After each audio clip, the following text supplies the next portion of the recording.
Ya baik, kita akan segera mulai untuk hari ini. Kita mulai untuk presentasi di pertemuan ke-14 ya.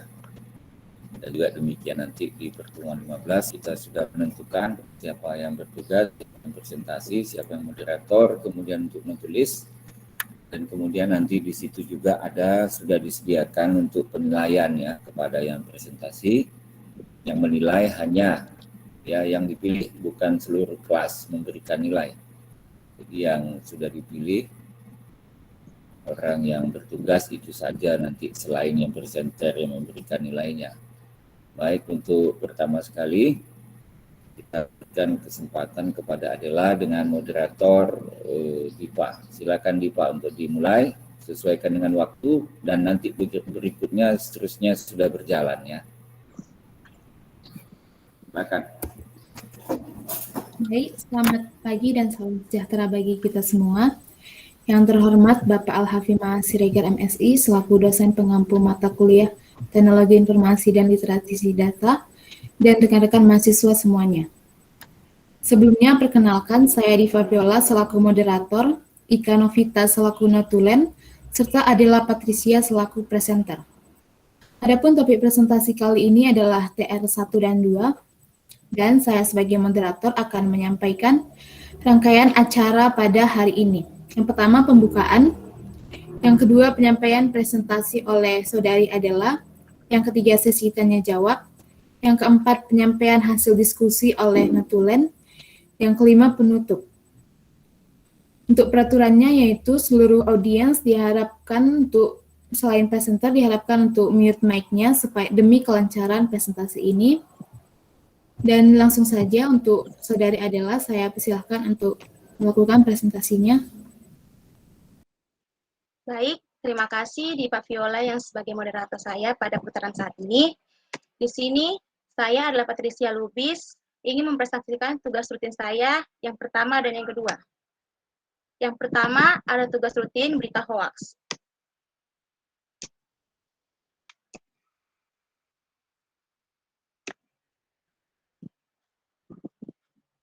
Saya mengambil contoh berita hoaks dari WhatsApp, grup WhatsApp, di mana dibuat dalam memperingati HUT RI ke-76, Kementerian Komunikasi dan Informatika membagikan kuota gratis sebesar 150 GB yang dimulai pada 17 Agustus hingga 31 Agustus. Berita ini saya katakan hoaks karena tidak adanya pemberitahuan resmi dari Kementerian Komunikasi dan Informatika, serta provider yang diberikan pada grup WhatsApp tersebut tidak resmi dari Kementerian Komunikasi dan Informatika. Saya juga mencari di Google bahwasannya berita tersebut benar-benar hoaks. Yang selanjutnya TR2, di mana TR ini dengan materi sistem operasi dan kustomisasi. Yang pertama, ada identifikasi dan temukan BIOS populer. Ada IBM BIOS, yang dimana IBM BIOS ini dikembangkan oleh perusahaan software dan perangkat dari Amerika Serikat, yaitu IBM INC. Yang kedua, ada Phoenix BIOS.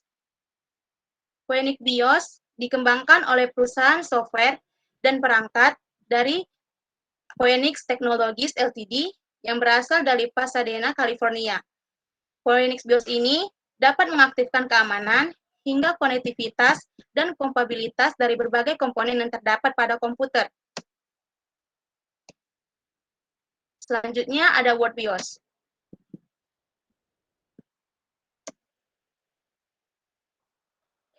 Word BIOS dikembangkan oleh perusahaan software Word Software International INC yang terletak pada Los Gatos, California. Fungsi dari BIOS ini mengandung program yang sistem dasarnya bisa dimodifikasi oleh pengguna, menyimpan informasi setup pada CMOS RAM. Yang terakhir ada AMI BIOS. AMI BIOS dikembangkan oleh perusahaan software American Megatrend Inc. yang berasal dari Necros, Georgia. Penggunaan AMI BIOS ini terbilang mudah, karena hanya perlu menekankan tombol delete saja untuk mengaksesnya. Soal nomor 2, jelaskan kegunaan dari BIOS. Kegunaan dari BIOS sendiri yaitu untuk memberikan instruksi yang dikenal dengan istilah POST atau Power on Stack Test, yaitu perintah untuk menginisialisasi dan identifikasi perangkat sistem seperti CPU, RAM, VGA, keyboard dan mouse, hard disk, optical, CD atau DVD, dan hardware lainnya pada saat komputer mulai booting. Yang ketiga, jelaskan cara kerja prosesor dan memori.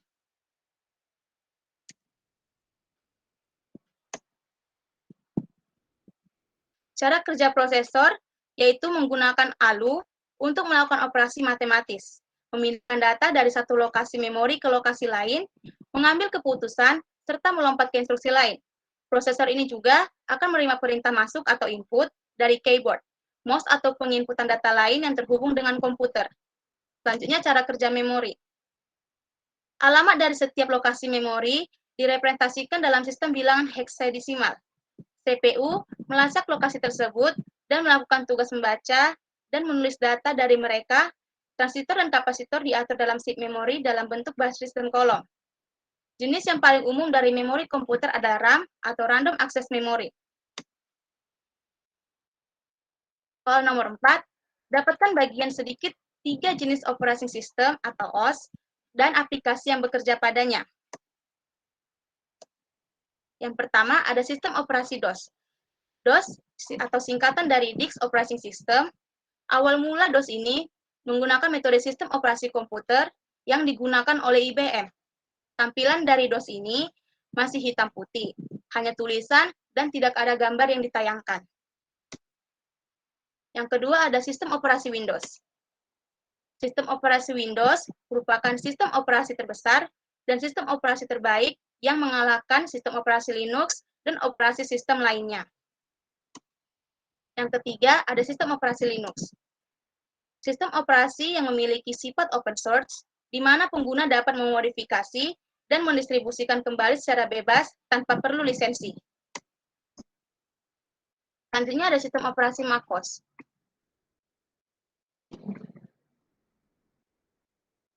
Sistem operasi MacOS atau Macintosh Operating System didirikan pada tahun 1984.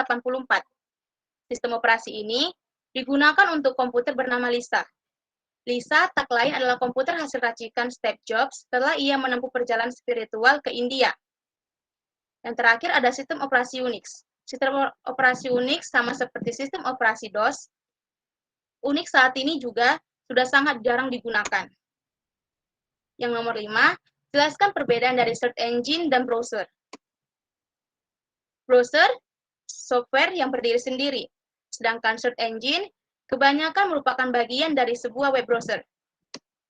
Perbedaan lainnya dari search engine dan browser, web browser mencari situs dengan basis www, sedangkan search engine hanya bisa digunakan untuk mencari dengan basis keyword.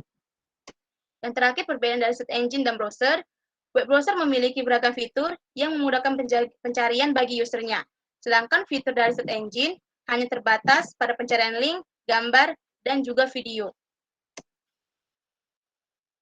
Nomor 6, berikan penjelasan lengkap atas komputer terminologi di atas. Yang pertama ada Disk Operating System. Disk Operating System adalah sebuah sistem operasi yang sangat banyak digunakan oleh komputer IBM PC. Yang kedua ada Standalone. Standalone adalah komputer yang memiliki satu server dan satu user saja. Yang ketiga ada default atau bawaan, adalah nilai yang sudah ada sebelumnya dari pengaturan yang dapat dikonfigurasi pengguna. Yang keempat, ada customize. Customize adalah pengaturan ulang yang dilakukan oleh pengguna pada software yang digunakan. CLI atau Command Line Interface adalah antarmuka pada sistem operasi atau komputer yang menggunakan menu baris perintah atau teks atau ketikan dari keyboard. Selanjutnya ada GUI atau Graphical User Interface yang merupakan antarmuka pada sistem operasi atau komputer yang menggunakan menu grafis agar mempermudah para penggunanya untuk berinteraksi dengan komputer atau sistem operasi. Yang selanjutnya ada onboard dalam komputer adalah satu atau lebih komputer yang merupakan bagian dari perangkat lain. Selanjutnya, icon adalah tampilan suatu objek atau gambar yang mana merupakan bentuk representasi dari yang dilambangkan tersebut. Yang terakhir ada user-friendly. User-friendly adalah suatu keadaan di mana ketika seorang menggunakan alat, software, website, atau sistem operasi secara mudah. Compatible adalah sesuai sejenis cocok, biasa digunakan suatu perangkat atau hardware maupun software. Compatible dapat dipakai pada suatu lingkungan tertentu. Plug and play atau PNP digunakan untuk menjelaskan sebuah perangkat yang langsung bekerja ketika perangkat tersebut tersambung. Driver pada komputer digunakan untuk perangkat komunikasi antara sistem operasi dan hardware. Selanjutnya ada install. Install adalah proses pemasangan dan penyetingan perangkat keras maupun lunak agar bisa digunakan oleh sistem. Yang terakhir, dapatkan petunjuk citasi Apastyle edisi 6 dan 7. Kemudian berikan penjelasan singkat. Apastyle edisi 6 mengacu pada konsep nama, tahun, judul, tempat, terbit, dan penerbit. Konsep dari Apastyle edisi 6 sama juga atau sering disebut sebagai Nataju Tempe. Apastyle edisi 7. Apastyle edisi 7 dikembangkan oleh American Psychological Association. Apastyle edisi 7 ini memiliki 4 bagian penting. Yang pertama, ada pengutipan sumber lain. Yang kedua, penulisan daftar pustaka. Yang ketiga, penulisan bahasa yang inklusif dan bebas bias. Dan yang terakhir, format dokumen penulisan.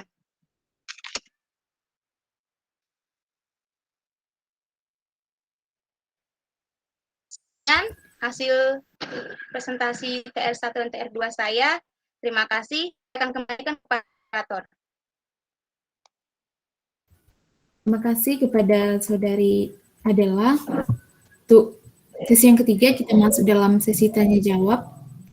Untuk peraturannya, seperti yang saya sebutkan setelah ini, yaitu hanya dibuka 4 pertanyaan karena waktu kita yang terbatas, dan penanya wajib menyebutkan nama dan NIM sebelum bertanya. Untuk para audiens, saya persilahkan untuk menyampaikan pertanyaannya.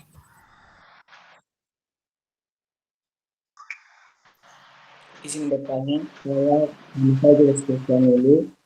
NIM 421-264-0001. Pertanyaan saya, tadi disebutkan pada TR pertama, berita hoaks bahwa link yang dibagikan tidak berasal dari provider resmi. Jadi provider resmi yang dimaksud itu apa? Terima kasih. Apakah pertanyaannya sudah jelas, Adela?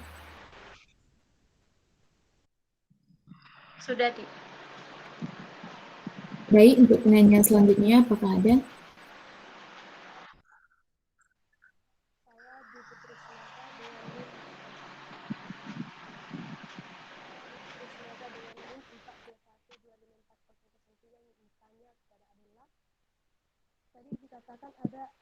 Saya jawab pertanyaan Jelis terlebih dahulu. Pada provider dari link hoax tersebut dibagikan bahwasannya link tersebut HTTPS .li.pq itu tidak merupakan situs resmi dari Kementerian Kominfo. Situs resmi, provider resmi dari HTTPS www.kominfo.go.id. Bagaimana, Jelis? Bisa diterima. Terima kasih, Adel. Sama. Baik, untuk pertanyaan selanjutnya, teman-teman, apakah ada? Saya Dwi Putri Sinaga ingin bertanya kepada Saudara Adela Adela Lubis. Tadi kan TR2 dikatakan ada tentang IBM BIOS. Apa kegunaan dari IBM BIOS? Terima kasih. Apakah pertanyaannya jelas, Saudari Adela? Jelas.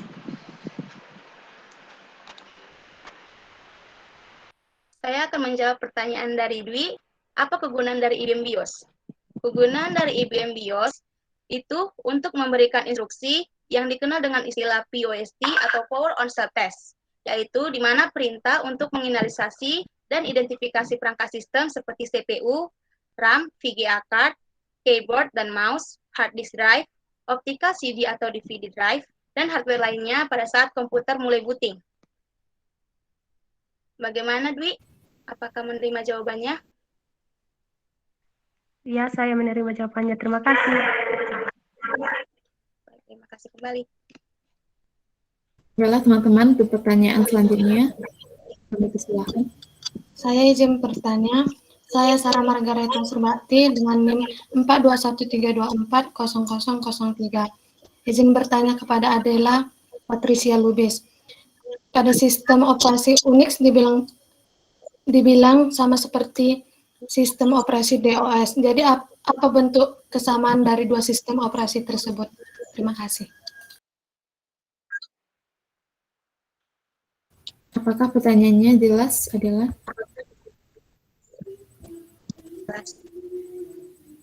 Terima kasih Sarah Margareta atas pertanyaannya.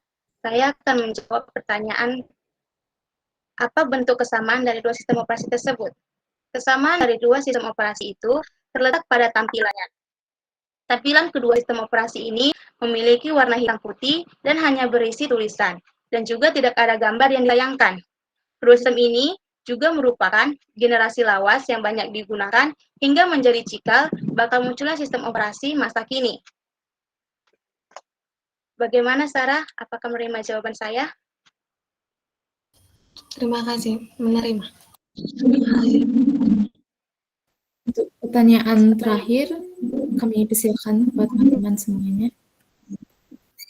Saya izin bertanya, Yohana Martosiaan dengan NIM 4211240001. Saya izin bertanya kepada Adel, di jawaban nomor 7 pada bagian Apostyle edisi 7 memiliki bagian penting yaitu penulisan daftar pustaka. Apa atau berikan satu contoh daftar pustaka dari buku yang menggunakan Apostyle edisi 7.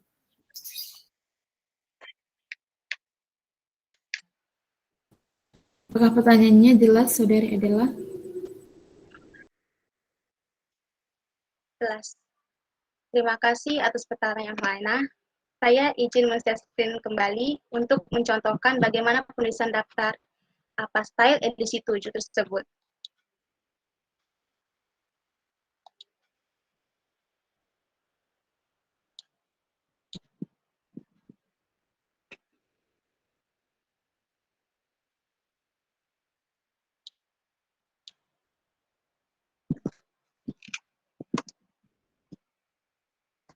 Pada bagian daftar pustaka Apostyle 7 memiliki pengarang, tahun terbit, judul buku yang berisi edisi dan volume beserta penerbitnya. Saya mengambil contoh dari buku Metode Statistika. Pengarang dari Metode Statistika ini yaitu Sujana, yang dimana tahun terbit dari buku ini yaitu 2005. Judul buku dari buku ini Metode Statistika. Judul buku pada Apostyle edisi 7 ini dibuat huruf miring.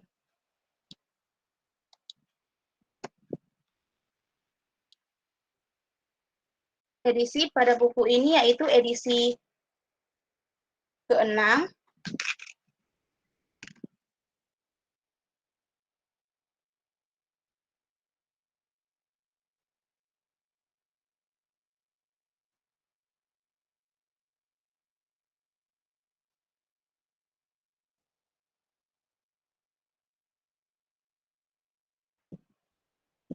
Volume yang ketiga.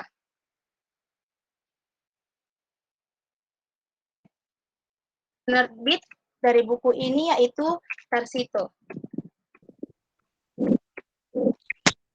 Inilah contoh dari daftar pustaka pada pengambilan dari sebuah buku Apostyle edisi 7. Bagaimana, Yohana? Apakah menerima? Dapat menerima. Terima kasih, Adel. Terima kasih kembali. Baik, sesi tanya jawabnya sudah selesai. Terima kasih kepada teman-teman semua. Kita masuk ke dalam sesi penyampaian hasil diskusi oleh Natulen kepada Ika Novita selaku Natulen. Saya persilahkan untuk menyampaikan hasil diskusi kita. Baik, perkenalkan nama saya Ika Novita Brupea. Saya di sini selaku notulis. Di sini saya akan menyampaikan hasil diskusi dari presentasi Saudara Adela Patricia Lubis. Adapun yang pertama yaitu peserta yang ikut serta dalam presentasi Adela, yaitu 1. Dipa, Ika, Jelis, Dwi, Sarah, dan Yohana. Yang kedua, adapun pertanyaan serta jawaban yang ditanyakan. 1. Pertanyaan dari Jelis. Tadi disebutkan pada TR1, berita hoaks bahwa link yang dibagikan tidak berasal dari Repidor resmi. Yang dimaksud itu apa? Yang dijawab tadi oleh Saudara Adela. Yang kedua, adapun pertanyaannya yang ditanyakan oleh Saudara Dwi, yaitu apa kegunaan dari IBM BIOS? Yang dijawab oleh Saudara Adela. Yang ketiga, adapun pertanyaan dari Saudara Sarah. Pada sistem operasi unik, dibilang sama seperti sistem operasi DOS. Jadi apa bentuk kesamaan dari dua operasi tersebut? Yang sudah dijawab oleh Saudara Adela. Yang keempat, ada pertanyaan dari Saudara Yohana. Di jawaban nomor 7, pada bagian apa style edisi 7 memiliki bagian penting, yaitu penulisan daftar pustaka. Berikan satu contoh daftar pustaka dari buku yang menunjukkan edisi Upstyle edisi 7. Yang sudah dijawab oleh Saudara Adela. Baiklah, sekian hasil diskusi dari presentasi Saudara Adela. Saya kembalikan kepada moderator. Terima kasih kepada Ika Novita selaku Natulen yang telah menyampaikan hasil diskusi kita. Kita sudah sampai pada ujung presentasi. Saya selaku moderator dan mewakili teman-teman yang presentasi mengucapkan terima kasih atas ikut serta seluruh teman sekalian. Dan kami mengucapkan mohon maaf jika ada salah kata yang kami ucapkan. Akhir kata kami ucapkan terima kasih. Kami kembalikan kepada dosen pengampu. Terima kasih.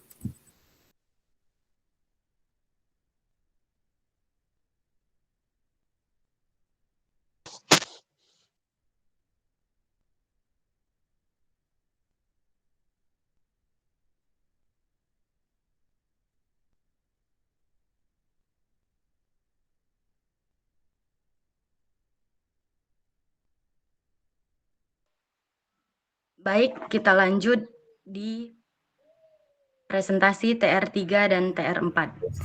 Selamat pagi. Saya tutup apanya tadi. Saya udah cakap-cakap sendiri tadi, rupanya belum buka mic. Saya klarifikasi dulu beberapa hal. Ya, yang pertama itu adalah cara membaca. Itu yang penting. Jangan dibaca IBM lagi, tapi IBM. Kemudian Phoenix, ya, jangan baca Phoenix lagi. Jadi cara-cara membaca sebetulnya itu nanti ada semua di Google juga ada cara. Ya, kemudian jangan keyboard lagi ya, membacanya keyboard. Apa Maranatha membacanya? Keyboard, Pak. Keyboard, oke. Kemudian jangan lagi OS ya, karena itu memang singkatan, dia adalah OS. OS, Operating System. Kemudian juga Macintosh ya, jangan Macintosh lagi. Macintosh atau Mac itu juga sistem operasi yang banyak dipakai. Kemudian plug and play ya, jangan plug and play lagi. Driver, kemudian juga ada provider ya tadi ya. Kemudian untuk penjelasannya tadi juga ada CLI, itu bukan command line interface, tetapi adalah command line instruction. Ya, itu adalah command line instruction. Ya, jadi dia hanya berupa perintah baris itu yang menggunakan DOS ya. Operating system awal itu adalah DOS. Nah, di samping itu tadi juga tidak ada diberitahu bahwa yang sudah sistem kerjanya seperti komputer sekarang tidak hanya berupa PC, kemudian ada laptop atau notebook, tetapi juga ada cellular phone ya. Indonesia ini aneh bilang namanya HP, handphone. Di dunia internasional nggak dikenal itu yang namanya handphone ya. Itu tipikal Indonesia itu. Nggak ada telepon genggam, itu nggak ada. Yang ada adalah telepon cellular phone. Kemudian kalau dikatakan Windows mengalahkan misalnya Unix atau yang lain, bukan mengalahkan, tapi lebih populer, ya, lebih banyak digunakan. Bisa jadi karena orang memang tidak ngerti makainya. Padahal sesungguhnya nanti tricky ya. Kalau kalian pandai pakai sistem operating yang lain ya, OS yang lain, operating system yang lain, mungkin lebih banyak gunanya. Karena begitupun kita semangat sekali karena semua memang mendukungnya ke Windows, tapi lihatlah nanti gangguan yang banyak pun itu nanti akan ada banyak di Windows. Jadi kalau kamu bisa setara menggunakannya di operating system yang lain, sebetulnya sekarang ini seperti di cellular phone itu kan ada yang Android namanya ya, yang berbasis Android. Walaupun nanti tetap Windows yang versi cellular phone juga ada ya, yang dipakai di cellular phone Windows ada. Ya. Kemudian saya klarifikasi lagi tadi untuk penulisan APA style-nya itu tidak semua titik, ada koma, kemudian juga itu harus ya, kata kunci yang paling penting menyusun ya sebuah daftar pustaka adalah konsisten. Jadi misalnya tadi untuk tahun tadi Miranda, bagaimana dia menuliskan tahun?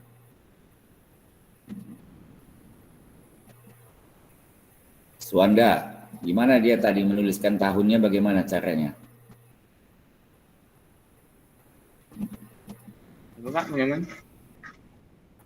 Bagaimana cara tadi menuliskan tahun tadi? Gimana tadi?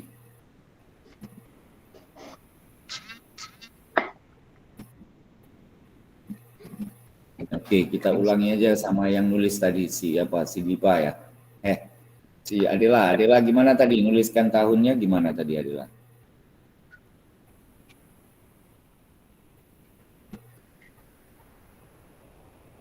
Iya, yang punya barang pun nggak ada ini lagi.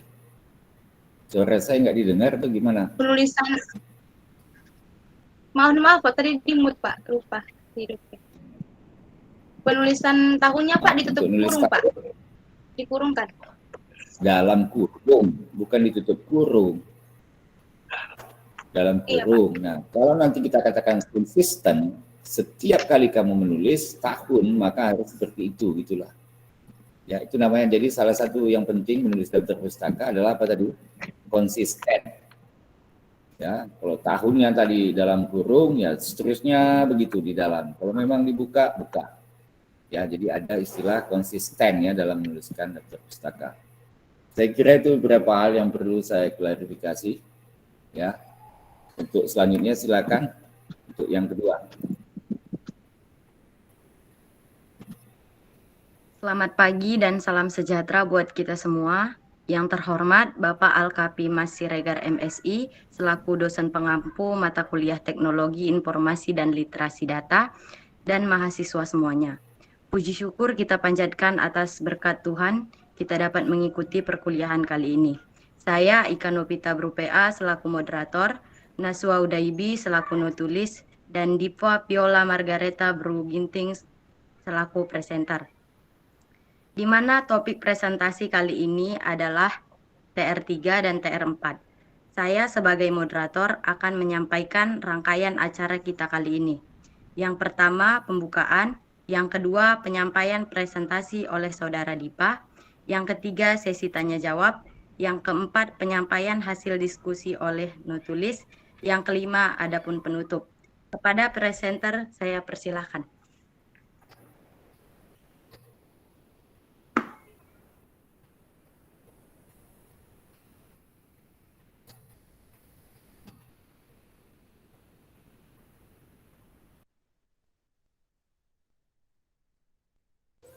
Baik, terima kasih pada moderator.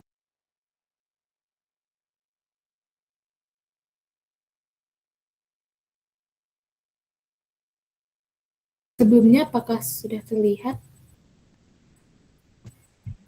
Sudah. Sudah. Baik sih.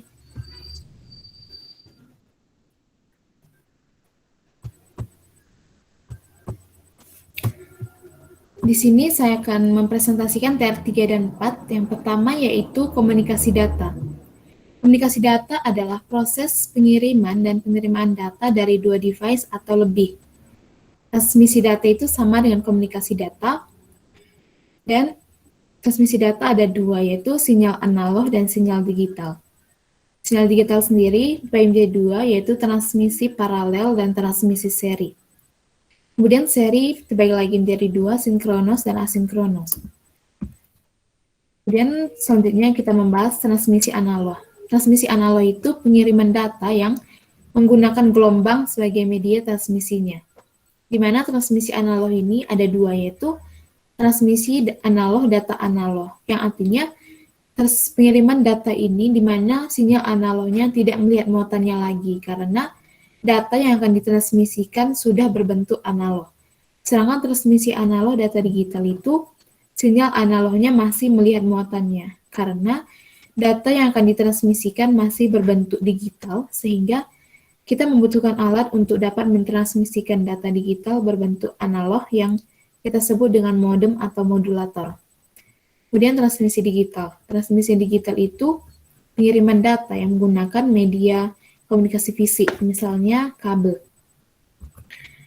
Selanjutnya itu transmisi paralel, yaitu artinya pengiriman 8 bits data yang dilakukan secara bersamaan, sehingga pengirimannya lebih cepat dan biasanya digunakan untuk pengiriman data jarak pendek. Berikut ini adalah diagram sistem transmisi paralel yang membutuhkan 8 line untuk pengiriman datanya.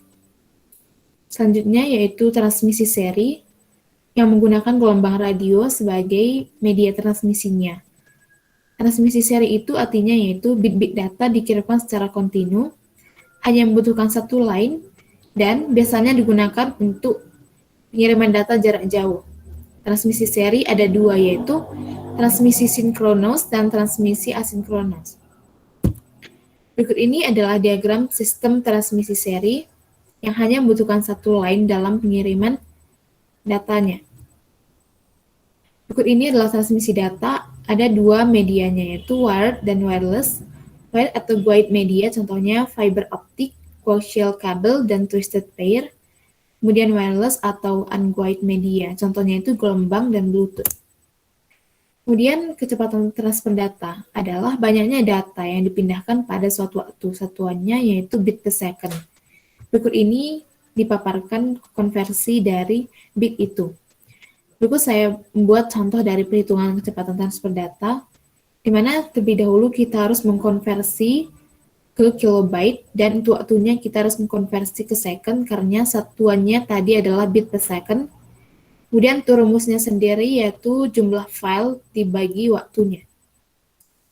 Kemudian kita membahas koneksi internet. Koneksi internet itu adalah suatu kemampuan atau frekuensi untuk mengirimkan data dari satu device ke device yang lain. Ada dua, yaitu wired dan wireless. Wired contohnya yang pertama dial-up. Untuk melakukan dial-up, kita membutuhkan 3 komponen, yaitu modem, komputer, dan kabel telepon. Frekuensinya yaitu 12-20 kilobit per second. Yang kedua ADSL, frekuensinya yaitu 34 kHz sampai 1104 kHz. Yang ketiga TV kabel, kita membutuhkan 4 komponen, yaitu yang pertama kita harus berlangganan dengan penyedia layanan TV kabel, harus memiliki komputer, memiliki kabel modem dengan DOCSIS system, dan memiliki Ethernet card. Dan frekuensinya yaitu 27 megabit per second untuk mendownload sesuatu, dan 2,5 megabit per second untuk mengupload sesuatu. Kemudian untuk wireless, contohnya GPRS atau 2,5G, kecepatannya yaitu 56 kilobit per second sampai 115 kilobit per second. Yang kedua H atau E, frekuensinya yaitu 120 kilobit per second sampai 384 kilobit per second.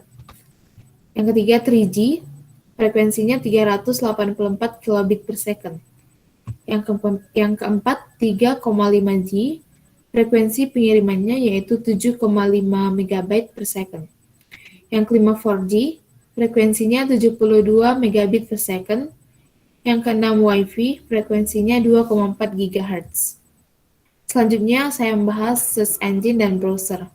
Browser adalah suatu program komputer yang menyediakan fasilitas untuk membaca suatu halaman web. Sedangkan search engine yaitu mesin pencarian di World Wide Web. Perbedaan di antara keduanya yaitu browser web itu perangkat lunak. Browser web hanya digunakan untuk menjelajahi internet dan cari situs dengan basis www. Kemudian browser web memiliki berbagai fitur. Kemudian search engine itu hanyalah bagian dari browser web. Mesin pencari hanya dapat digunakan berdasarkan keywordnya atau kata kunci. Yang ketiga, fiturnya terbatas. Selanjutnya yaitu contoh browser, seperti yang terlihat ada Google Chrome, Mozilla Firefox, Safari, dan lain-lain. Cara kerja dari search engine itu ada 3. Yang pertama, crawling. Crawling itu akan itu artinya menjelajahi konten dalam search engine atau dalam search engine. Indexing itu artinya menganalisa konten tersebut. Ranking yaitu search engine akan mengurutkan dari yang paling dibutuhkan dan paling banyak dilihat oleh orang untuk digunakan oleh si pengguna. Kemudian perbandingan dari Google Chrome dan Mozilla Firefox dan Internet Explorer. Google Chrome lebih ringan dan gesit, desainnya simple dan minimalis, update-nya lebih mudah, keamanan yang kuat, memiliki tab yang terpisah. Sedangkan kekurangannya kecepatannya kadang kurang stabil. Untuk Mozilla sendiri, kelebihannya memiliki add-ons, cocok membuka situs multimedia, update-nya lebih mudah, berkembang pesat, dan keamanan yang handal, penyimpanan yang lebih kecil, memiliki komunitas pengembang di seluruh dunia. Kekurangannya, saat start, loading-nya lumayan lama dan terkadang terjadi hang dan crash. Untuk Internet Explorer, memiliki add-ons, simple dan menarik, terintegrasi dengan beberapa operating system Windows, bisa membuka situs yang tidak dapat dibuka di browser lain, mampu memecahkan masalah Netscape, memiliki Google Toolbar, dan memiliki kecepatan yang stabil. Dan kekurangannya yaitu tidak bisa membaca script CSS pada halaman web yang dibuka, tidak mendukung operating system Windows XP, khususnya Internet Explorer 9, kurangnya keamanannya, tidak memiliki tab browsing, lambat, kurang aman, dan loading berat ketika awal start. Ini adalah cara pembuatan daftar isi otomatis pada Microsoft Word. Yang pertama, pastikan bahwa Anda sudah selesai mengerjakan pembuatan dokumen dan sudah memilih heading sesuai keinginan kita. Selanjutnya, klik menu Reference dan pilih opsi Table of Contents. Tampilannya seperti gambar yang ada di samping. Kemudian, pilih menu Custom Table of Contents yang ada di bawah. Selanjutnya yaitu teknik untuk melakukan advanced searching. Ada 2 yaitu simbol matematika dan simbol boolean. Simbol matematika yaitu plus. Plus itu artinya cukup mengetikkan plus pada kata kunci yang ingin kita cari, maka browser akan menampilkan dokumen yang memuat kata kunci tersebut. Plus dan minus artinya mengetikkan plus dan minus pada kata kunci tersebut sehingga browser akan menampilkan dokumen dengan kata kunci yang kita cari dan mengecualikan kata kunci yang kita ketikkan juga. Minus yaitu search engine atau browser akan menampilkan dokumen yang tidak memiliki kata kunci yang sudah kita ketikkan. Pada simbol boolean yaitu OR itu sama dengan simbol spasi pada matematika. Kemudian and sama dengan simbol plus, not sama dengan simbol minus, kemudian near itu artinya bahwa search engine atau browser akan mencari sebuah dokumen atau data yang memiliki jumlah kata yang hampir sama atau sama dengan yang kita ketikkan. Kemudian nesting itu sama dengan tanda kurung pada simbol yang biasanya. Demikian presentasi dari saya kembalikan kepada moderator. Terima kasih. Baiklah, sampai kita di sesi tanya jawab. Bagi teman-teman yang ingin bertanya, untuk mempersingkat waktu, pertanyaan hanya 3. Dan sebelum mengucapkan pertanyaan dan bertanya, silahkan perkenalkan diri, nama, dan NIM. Sesi tanya kami mulai. Saya Yunima Natalia Girsang dengan NIM 42132400021. Sebelumnya terima kasih kepada Saudara Diva karena telah mempresentasikan tugas rutinnya dengan baik. Tadi dikatakan bahwa Internet Explorer tidak dapat membaca skrip CSS. Coba Anda jelaskan apa itu skrip CSS. Terima kasih, saya kembalikan. Apakah pertanyaannya jelas, Saudara Diva? Jelas, terima kasih Saudari Yemima. Saya akan menjawab pertanyaan dari Saudari Yemima. Apa itu CSS yang telah dijelaskan tadi? CSS itu cascading style sheets, itu untuk memperindah suatu halaman web pada suatu situs. Apakah dapat diterima, Saudari Yemima? Saya dapat menerimanya, terima kasih. Terima kasih. Baiklah, untuk pertanyaan selanjutnya. Dari saya, Suwanda dengan nomor NIM 4211240004. Saya ingin bertanya, apa perbedaan transmisi analog data analog dengan transmisi analog data digital? Terima kasih. Apakah Saudara Diva jelas pertanyaannya? Jelas, terima kasih. Baik, saya akan menjawab pertanyaan dari Saudara Swanda. Apa perbedaan dari transmisi analog data analog dan transmisi analog data digital? Perbedaannya, seperti yang saya jelaskan pada presentasi tadi, transmisi analog data analog itu pada pentransmisiannya, sinyal analognya tidak melihat lagi apa yang dikirimnya, karena tentu saja karena sudah data yang akan ditransmisikan itu sudah berbentuk analog, tidak perlu diubah atau tidak memerlukan alat yang lainnya. Sedangkan transmisi analog data digital itu, sinyal analognya masih memperhatikan apa yang akan dikirimnya, karena data yang ditransmisikan itu masih berbentuk data digital, sehingga kita memerlukan suatu alat untuk dapat mentransmisikan suatu data digital dalam bentuk analog, atau kita sering menyebutnya modem atau modulator atau demodulator. Apakah dapat diterima, Saudara Swanda? Baik, terima kasih. Terima kasih. Baik, untuk pertanyaan selanjutnya. Saya ingin bertanya, nama saya Maranatha Sri Rezeki Simanjunta dengan NIM 42132400013. Saya ingin bertanya kepada Saudari Diva Viola. Tadi ada transmisi seri dan transmisi digital. Bolehkah Anda menyebutkan kekurangan dan kelebihan dari keduanya? Terima kasih. Apakah Saudara Diva pertanyaannya jelas? Mungkin maksudnya transmisi seri dan transmisi paralel, apakah gitu Saudara Maranatha, atau memang transmisi digital? Transmisi seri dan transmisi paralel, sorry. Baik, terima kasih, saya akan menjawabnya.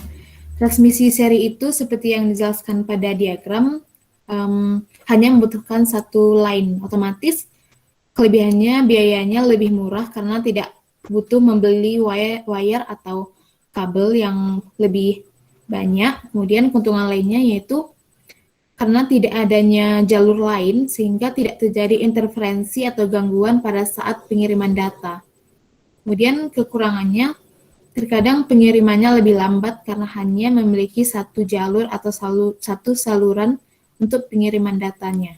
Sedangkan untuk transmisi paralel, untuk kelebihannya yaitu pengirimannya lebih cepat karena setiap bits data memiliki jalurnya masing-masing. Kemudian untuk kelebihan lainnya, untuk kelebihannya itu tadi memiliki biaya yang lebih murah. Untuk kekurangannya yaitu karena memiliki jalur yang berdekatan dan banyak sehingga akan memunculkan interferensi atau gangguan dalam pengiriman data, sehingga akan terganggu atau terkadang memiliki kelambatan dalam pengiriman datanya. Keuntungan yang kedua yaitu kekurangannya yang kedua yaitu biaya yang lebih mahal karena membutuhkan kabel atau line yang lebih banyak dibandingkan transmisi seri. Apakah dapat diterima Saudari Maranatha? Dapat. Terima kasih. Terima kasih juga. Baiklah, untuk mempersingkat waktu, sesi tanya jawab kami tutup. Sampai kita di penutup. Sekian hasil presentasi TR3 dan TR4. Saya selaku moderator, jika ada salah kata saya mohon maaf dan terima kasih. Kami kembalikan kepada dosen pengampu. Iya, baik. Terima kasih ya untuk yang kedua. Juga catatan saya nggak banyak di sini, tapi tadi terutama yang penting karena kalian jurusannya fisika, ada namanya multiplication factor ya. Jadi faktor pengali. Ya, jadi ada faktor pengali. Saya tulis di chat aja ya. Faktor pengali. Jadi untuk kilo itu dia huruf kecil K. Ya, jadi jangan dicampur huruf kecil dengan huruf besar karena itu penting. Kalau kamu menuliskan huruf besar untuk huruf kecil secara simbolik itu salah. Ya, kemudian juga untuk sistem internet ini ada huruf B besar dan huruf B kecil. Ya, B besar itu adalah untuk byte, ya, B besar itu byte. Sedangkan B kecil itu untuk bit. Jadi itu agar diperhatikan ya, jangan nanti bercampur aduk penulisannya ya. Saya kira itu catatannya, klarifikasi, kemudian semua pertanyaan itu ditulis ya di room kita di LMS. Ya, jadi baik yang sudah bertanya maupun yang pertanyaan yang belum dijawab itu dibuat di LMS ya, supaya ada pertinggal kita. Ya, itu nanti ditunggu sampai kira-kira sore lah ya untuk pertanyaan dan jawabannya. Baik, silakan selanjutnya.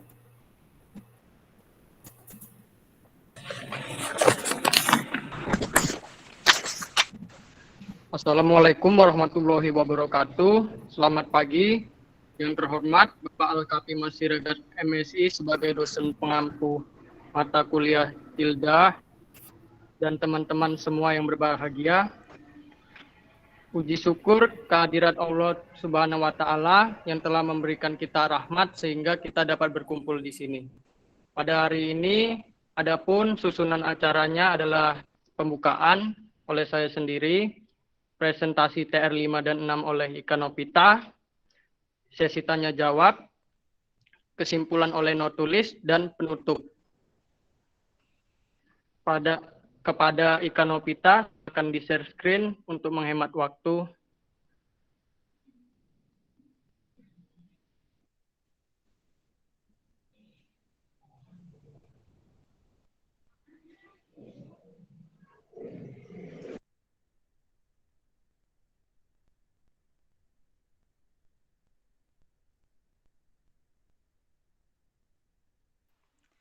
Baik, terima kasih Naswa Udaibi selaku moderator. Saya Ika Nopita Brupea akan mempresentasikan TR5 dan TR6. Next.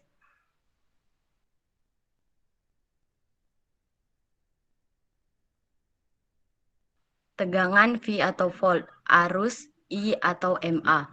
1, 0,49, 2, 0,98, 3, 1,48, 4, 4, 1,99, 5, 2,47, 6, 3,01, 7, 3,49, 8, 3,98. Data tegangan dan arus. Next.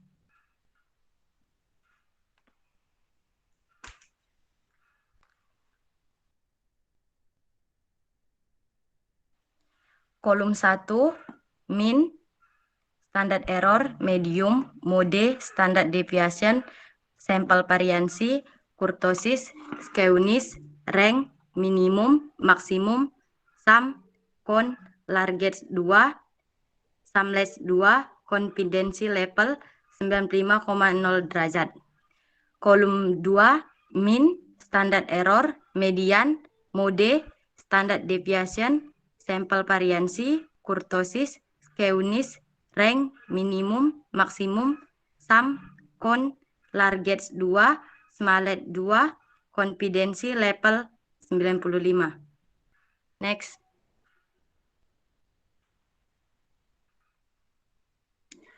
Dua, gunakan mikroskop Excel untuk menemukan nilai rata, deviasi, dan deviasi standar. Seperti gambar arus IMA. Next.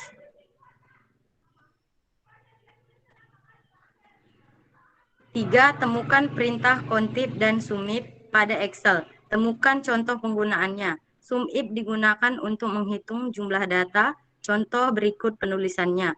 Sum A1, B6, C8. Contif digunakan untuk menghitung beberapa buah argumen yang berisi data numeric. Contoh bentuk penulisan con 2A, B5, 7. Next. Next, sir. Baiklah, selanjutnya TR6 yaitu 1, jelaskan keunggulan dan kelemahan mikroskop Excel daripada software pengolahan lainnya. Adapun 1, keunggulan memiliki fitur formula. 2, dapat digunakan di berbagai operasi sistem komputer. 3, tampilan yang mudah digunakan dan nyaman. 4, fitur lembar kerja Excel yang sangat luas dan besar. 5, lisensi program yang dapat digunakan secara grosir dan lebih murah. 6, dapat membaca file ekstensi format. 7, menggunakan RAM dan sumber daya CPU yang sedikit. 8, selalu diperbaharui untuk meningkatkan kemampuan mengolah angka. Adapun kelemahannya yaitu next. Adapun kelemahannya yaitu 1, dalam menggunakan Excel dibutuhkan kesabaran dan terus berlatih karena tidak jarang hasil perhitungan yang dihasilkan salah. 2, program berbayar yang membutuhkan lisensi untuk menggunakannya. 3, fitur pada NX Excel kurang optimal. 4, jumlah baris sel sangat berjumlah banyak, tetapi jumlah juga terbatas. 5, dokumen yang dihasilkan kurang stabil pada setiap versinya. 6, pada versi terbarunya membutuhkan komputer dengan spesifikasi menengah atas. 7, akses dari fungsi program yang terbatas. Next. 2, jelaskan perbedaan fungsi dan penggunaan dari berbagai jenis card yang ada pada mikroskop Excel dalam rangka pengolahan dan penyajian data. 1, kolom card. Grafik kolom digunakan untuk menunjukkan perubahan data dalam periode waktu tertentu atau menggambarkan perbandingan antara beberapa item. Jenis grafik itu sering disebut dengan batang. 3, P-card. Grafik lingkaran menunjukkan ukuran dari suatu item dalam suatu rangkaian data secara proporsional terhadap jumlah dari keseluruhan item. 4, bar cards. Grafik bar mirip dengan grafik kolom. Grafik batang menggunakan perbandingan antara beberapa item dan merupakan penyajian data alternatif dan grafik kolom. 5, R-card. Grafik bidang menekankan besarnya perubahan dari waktu ke waktu. 6, XY scatter. XY scatter mungkin digunakan untuk menggambarkan grafik. 7, next. 7, stock card. Grafik stok banyak digunakan untuk menggambarkan fluktuasi harga stok. 8, radar. Grafik radar membandingkan nilai keseluruhan dari jumlah rangkaian data. 9, combo. Combo merupakan grafik kombinasi dari beberapa jenis grafik sekaligus, misalnya mengkombinasi grafik kolom dengan garis dan lain sebagainya. Next.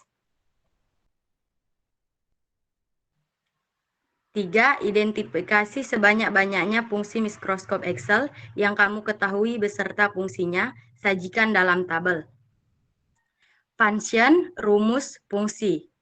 IF D7 lebih besar dari 80, lulus gagal, untuk membuat perbandingan logis antara nilai dan perkiraan. OR 6 lebih kecil dari 2, 7 lebih kecil dari 5 untuk melakukan uji logika yang menghasilkan nilai true jika suatu argumen yang diuji bernilai true. Next.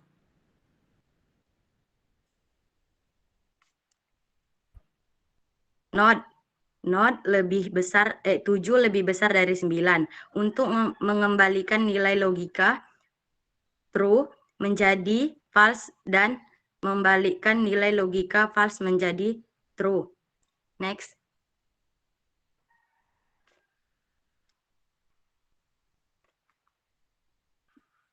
Meet A2 720 untuk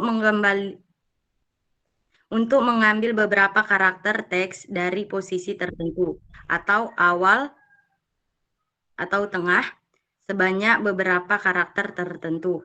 Next.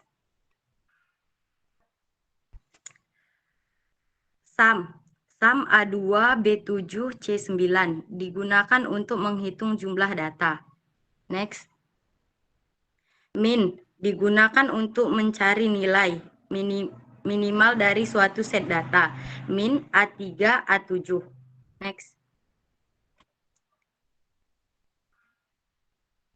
HelloCup.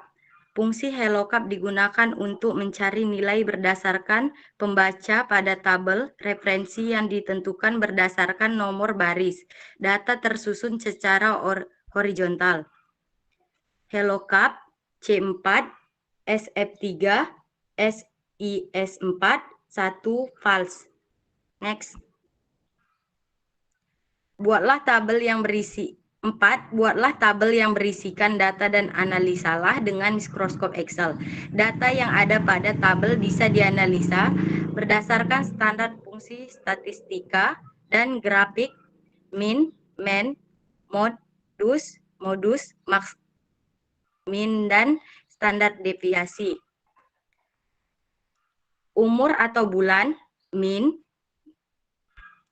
standar error, median, mode, standard deviation, sampel variansi, kurtosis, skewness, rank, minimum, maksimum, sum, con, larget 2, smallest 2, confidence level.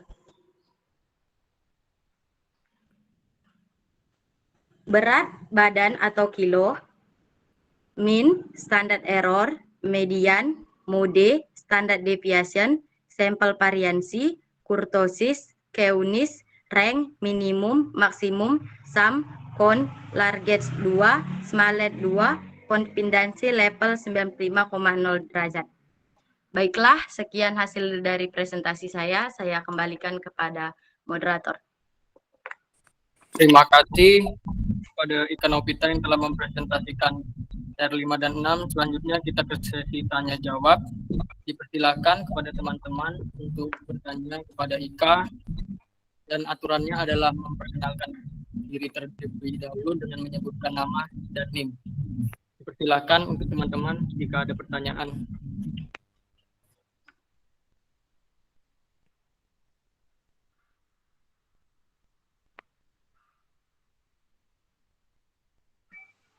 Terima kasih.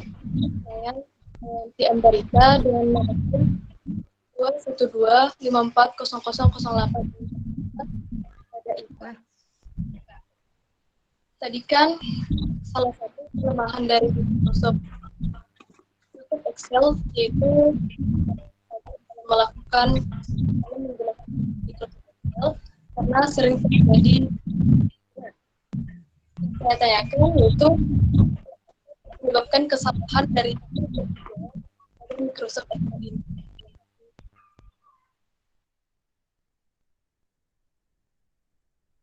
Baik, Ika. Silakan menjawab pertanyaan dari Maya. Maaf, Saudara Maya, boleh diulang sekali lagi pertanyaannya, suaranya kurang jelas. Silakan. Oke, saya akan mengulangi pertanyaan saya. Tadi kan salah satu dari kelemahan dari Microsoft Excel yaitu dalam penggunaan Microsoft Excel ini harus sabar karena sering terjadi kesalahan dalam perhitungan. Jadi yang ingin saya tanyakan, faktor apa yang menyebabkan kesalahan dari hasil perhitungan di Microsoft Excel ini? Terima kasih.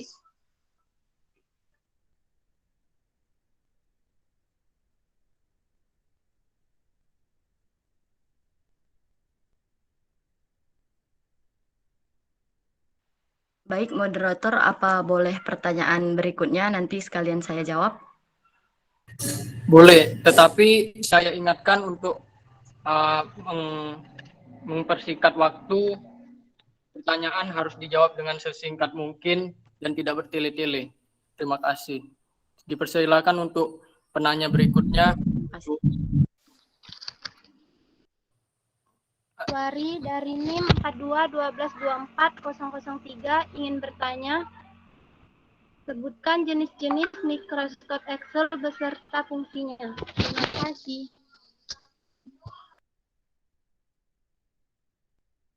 Silakan Ika Nopita untuk menjawab pertanyaan dari Wita Iswari.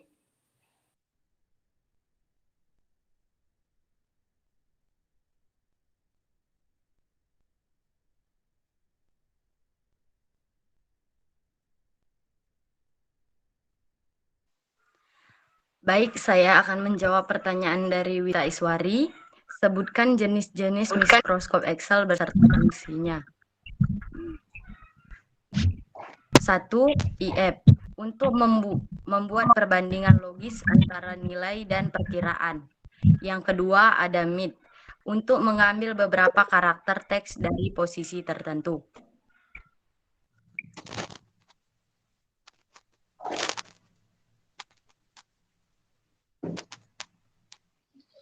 Terima kasih atas jawabannya. Saya puas.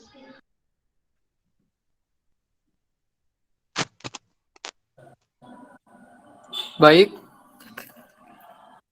Untuk pertanyaan dari Maya, apakah Ika sudah bersedia untuk menjawabnya? Karena mengingat waktu kita telah sangat banyak dipakai.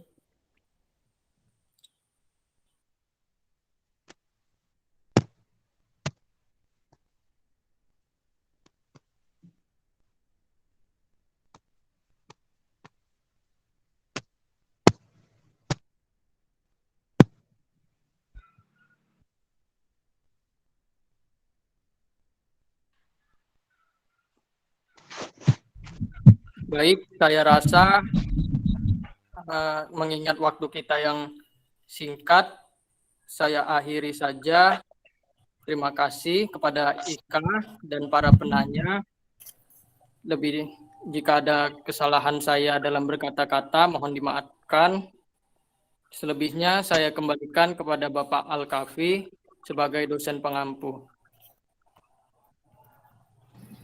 Ya baik, jadi berikutnya pun kalau pertanyaannya nggak berbobot ya nggak usah dijawab ya. Kemudian tadi udah saya ingatkan, nggak mesti semua bertanya di forum ini ya. Itu saya cek juga di LMS masih kosong itu pertanyaannya. Artinya yang lain yang mau bertanya yang nggak masuk di sini, pertanyaan ini dibuat di room di LMS ya. Oke, yang saya klarifikasi ini memang agak parah ini kawan ini. Membaca Microsoft aja mikroskop dibacanya ya supaya semuanya paham itu Microsoft bukan mikroskop ya. Kemudian untuk ekstensi file itu ditulis dengan huruf kecil, jangan ekstensi file itu ditulis dengan huruf besar, pasti nggak laku dia ya. Itu tadi juga ini nampak nggak siap dia ya, dia baca aja padahal ini di sini kita presentasi jadi bukan membaca. Kalau menghadapi orang membaca ya ada gunanya kita di sini ya. Oke, saya kira dilanjut aja ke yang 4. Terakhir ya. Iya. Selamat pagi semuanya. Terima kasih kepada Bapak Dr. Al-Kafi Ma'asiregar MSI selaku dosen pengampu mata kuliah Teknologi Informasi Literasi Data beserta teman-teman sekalian atas waktunya. Saya adalah Patricia Lubis selaku moderator pada putaran keempat ini ingin memberi waktu kepada Nazwa Hudaibi untuk mempresentasikan hasil diskusinya pada CBR pertama. Waktu dan tempat dipersilakan kepada Nazwa untuk mempresentasikannya. Baik, terima kasih.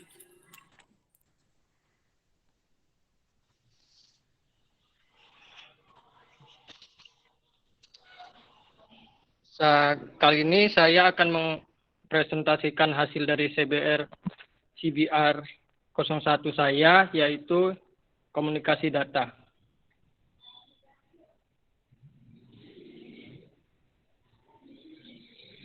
Komunikasi data adalah proses pengiriman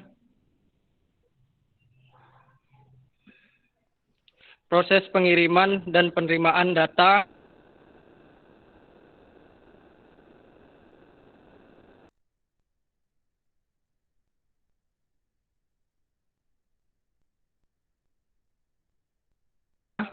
masih dari dua atau lebih alat net. Pada dasarnya, komunikasi data merupakan proses pengiriman informasi di antara dua titik menggunakan kode binary melewati saluran transmisi dan peralatan switching. Bisa antara komputer dan komputer, komputer dengan terminal, atau komputer dengan peralatan, atau peralatan dengan peralatan. Berikut ini adalah macam-macam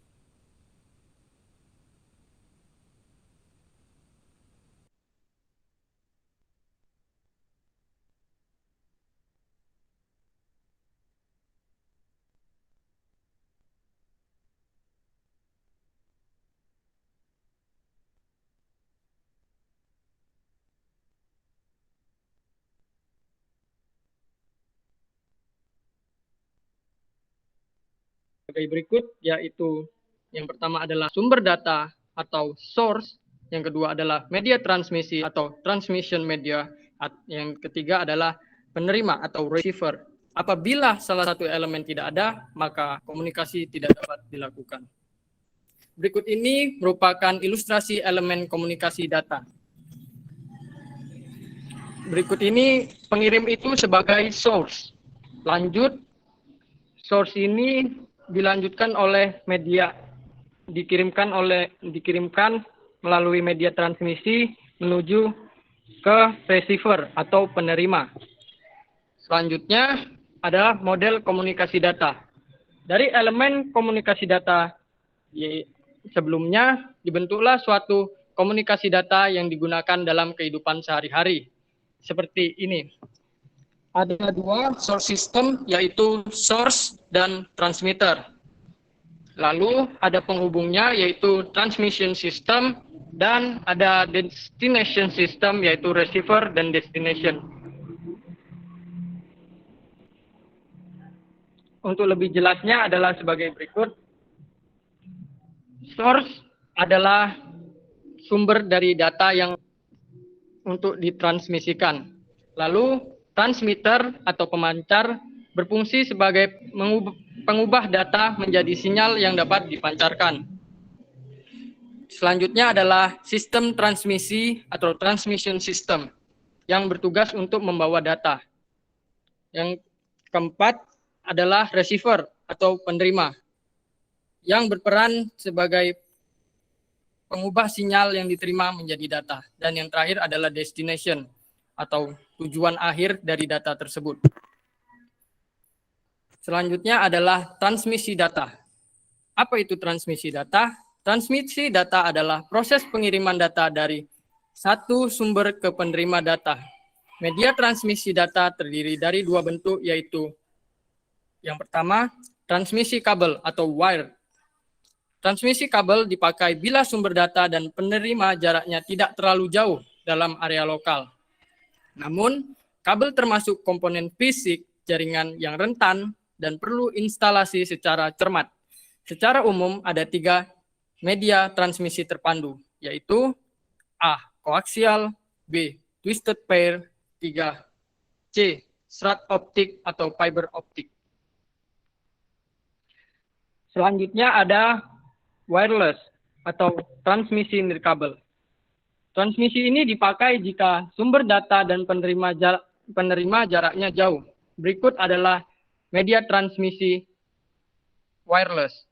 Yang pertama ada infrared dan yang kedua ada radio atau gelombang elektromagnetik. Berikut adalah gambar dari kabel koaksial yang digunakan sebagai media transmisi data wired. Selanjutnya ada gambar kabel UTP dan STP. Selanjutnya ada contoh gambar fiber optik. Selanjutnya ada gambar media transmisi data wireless sebagai berikut, seperti satelit, Wi-Fi, Bluetooth, dan lain sebagainya. Ada dua jenis mode transmisi. Yang pertama yaitu serial transmission atau transmisi serial yang mengacu pada transmisi sedikit demi sedikit di mana transmisi berurutan. Katakanlah kita memiliki byte data 101010 untuk dikirim melalui saluran transmisi serial. Transmisi serial ini mengirimkan sedikit demi sedikit, satu demi satu. Pertama, dia mengirimkan angka 1, kemudian berikutnya dikirimkan angka 0, kemudian dikirimkan angka 1 lagi, dan seterusnya hingga data tersebut habis. Jadi, pada dasarnya, transmisi serial hanya menggunakan satu jalur data atau kabel yang diperlukan, dan itu merupakan keuntungan ketika biaya dipertimbangkan. Selanjutnya ada parallel transmission. Transmisi paralel atau parallel transmission mengacu pada transmisi bit data paralel secara bersamaan. Katakanlah kita memiliki sistem transmisi paralel yang mengirimkan 8 bit sekaligus. Itu harus terdiri dari 8 jalur atau kabel terpisah. Bayangkan, kita ingin mengirimkan byte data 101010 melalui transmisi paralel. Di sini baris pertama mengirimkan angka 1, baris kedua mengirimkan angka 0, dan seterusnya secara bersamaan.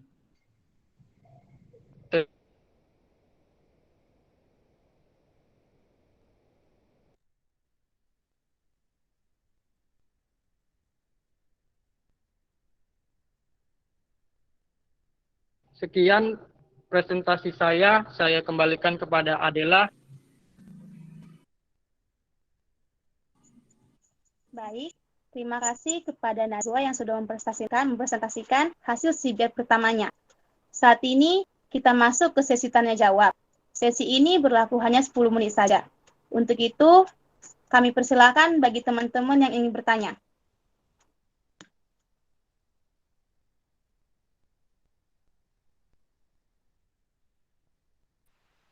Saya ingin bertanya.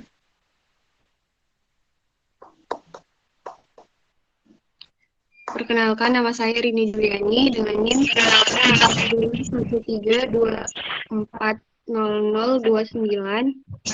Sebelumnya terima kasih kepada Najwa yang telah mempresentasikan CBR-nya dengan baik.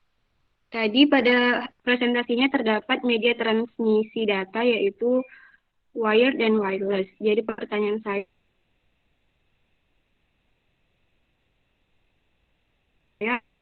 dan wireless. Jelaskan aksesnya.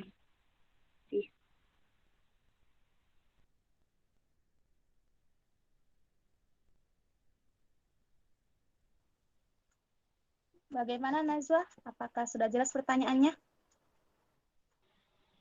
Maaf, apakah bisa diulangi?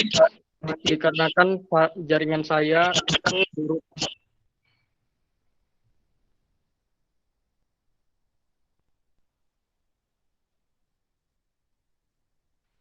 Pertanyaannya, apakah wired dan wireless dapat dilakukan secara bersamaan? Jelaskan prosesnya. Terima kasih. Untuk pengiriman data, ya, menurut saya bisa.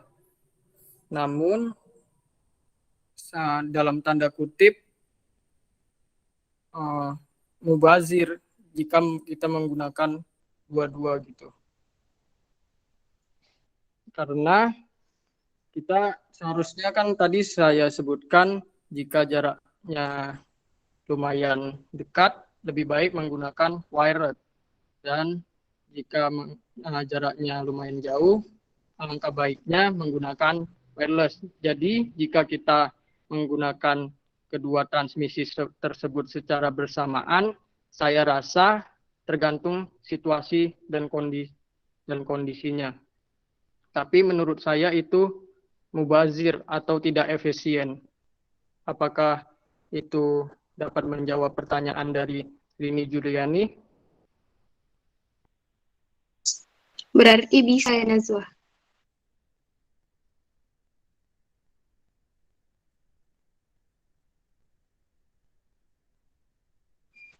Nazwa artinya bisa. Bisa, namun lebih baik memakai salah satu untuk mengefisiensikannya. Baik, terima kasih Nazwa. Baik, kita Sama-sama. lanjut ke pertanyaan selanjutnya. Dipersilakan kepada teman-teman yang ingin bertanya lagi. Baik, saya Putri TM Bro Sembiring dengan NIM 4213240010. Saya ingin bertanya, apa itu arti transmisi data yang sudah dipaparkan tadi? Terima kasih. Menurut saya, transmisi data adalah pengiriman data antara satu device dengan device lainnya. Itu saja, Put. Baik, jawaban bisa saya terima. Terima kasih, Najwa. Untuk mempersingkat waktu, saya memberikan satu pertanyaan lagi kepada teman-teman yang ingin bertanya.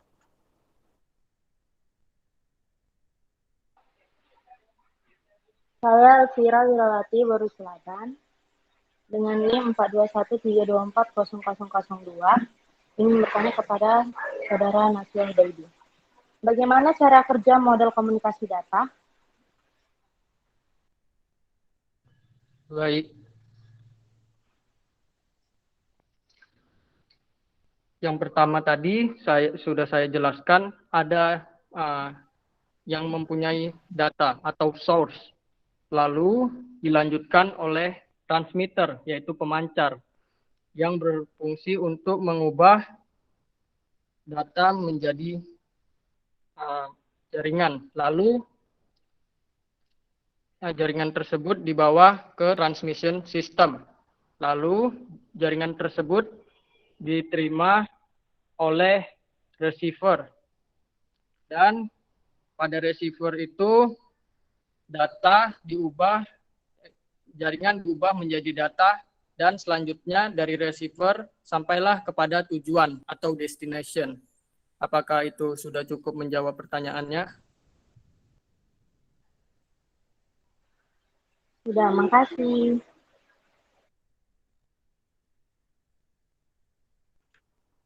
Baik, untuk sesi tanya jawab sekarang kita tutup. Terima kasih kepada teman-teman yang sudah bertanya dan kepada Nazwa yang sudah menjawab pertanyaan tersebut. Mohon maaf jika ada kesalahan kata. Saatnya saya selaku moderator pada putaran keempat ini ingin mengundurkan diri. Terima kasih. Kami kembalikan kepada Bapak dosen pengampu.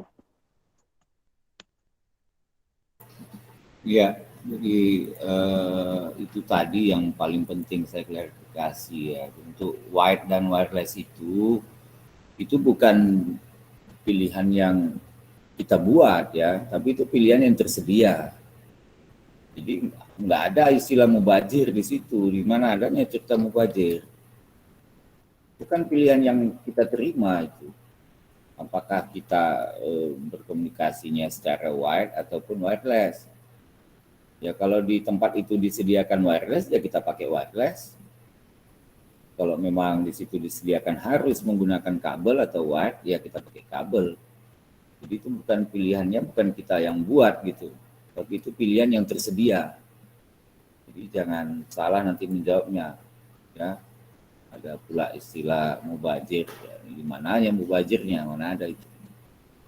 Ya, kemudian juga supaya dimaksimalkan lah ya untuk pertemuan berikutnya juga supaya pertanyaannya lebih berbobot, lebih menggigit. Jadi kalau pertanyaannya apakah yang dimaksud itu kan sudah dijelaskan, untuk apa itu ditanya lagi.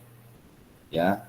Lebih bagus kan pertanyaan itu mengarah kepada aplikasi atau pemahaman yang pengertian ya, penguasaan yang sudah kamu punya, kemudian itu diklarifikasi, ditanya gitu. Jadi bukan nanti pun yang menjawab, yang dimaksud dengan adalah, aduh itu enggak kelas presentasi itu untuk menjawab pertanyaan-pertanyaan seperti itu. Ya, jadi supaya lebih baik nanti di minggu depan, kemudian juga nanti di situ sudah saya tuliskan di room LMS supaya pertanyaan itu bisa ditulis ya, diajukan sebelum presentasi. Ya, jadi itu saya lihat juga tadi belum ada yang menggunakan kesempatan itu. Jadi ini masih kosong nampaknya ini room untuk diskusinya, supaya semua pertanyaan yang tadi pun, semua yang bertanya tadi supaya menuliskan kembali pertanyaannya dan kemudian presenter bisa menjawab di situ. Saya kira demikian untuk hari ini. Dan supaya lebih bersiap ya presenter berikutnya untuk di minggu depan. Terima kasih. Saya akan tutup pertemuan ini ya. Oke. Terima kasih, Pak. Terima kasih. Terima kasih, Pak. Ya, oke. Dan yang sudah mana tahu juga ada pertanyaan yang lain, silakan live. Saya tunggu 5 menit untuk kalau masih ada pertanyaan.